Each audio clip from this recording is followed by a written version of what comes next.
তুলে গেছিল দেশের বাড়িতে অষ্টম থানা ইসলামপুর গ্রাম কেশবগঞ্জ জেলা বিভাগ ঢাকা।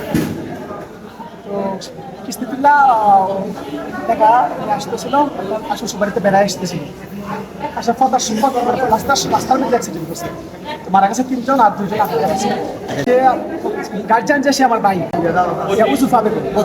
আমার যে বাতিজিটা মারা গেছে এটা বয়স 7 বছর। বাতিজি এটার বয়স প্রায় 9 বছর মতো জীবিত আছে আর একটা বাতিজা জীবিত আছে। আচ্ছা 5 জন পরিবারের মধ্যে 3 জন নিহত। আজকে রাস্তা শিরামিশি জগন্নাথপুর থানা মিরপুর ইউনিয়ন আর শিরামিশি গ্রাম। নগরের ব্রাহ্মণ গ্রাম এলাকায় একটি ট্রাক এবং সিএনজির সংঘর্ষে অ্যাক্সিডেন্ট হয়। সংঘর্ষে ঘটনাস্থল হাসপাতালে যখন নিয়ে আসা হয়েছে তখন 4 জনকে মৃত পাওয়া গেছে আর 3 জন এখন আহত অবস্থায় বিভিন্ন ওয়ার্ডে আছে। আমরা দেখতে গিয়েছিলাম। একজনের পরিচয় পাওয়া যাচ্ছে না, এক মহিলা আর একটা বাচ্চা তার পরিচয় আছে।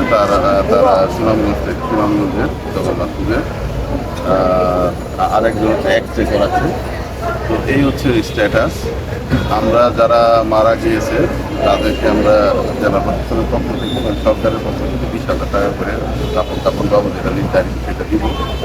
আর যারা আহত তাদের সবাইকে সেগুলো সরকার নির্ধারিত 15,000 টাকা করে আসলো কিস্তির টাকা আসলো আর শ্বশুর বাড়িতে কিছু টাকা দিয়েছে 20,000 না 5,000 কিস্তি আসলো 25,000 মোট 30,000। জি আমি ওখান পাইছি ওই একজনে দিছে ওই 1,000 টাকা পাইছি নগদ 1,000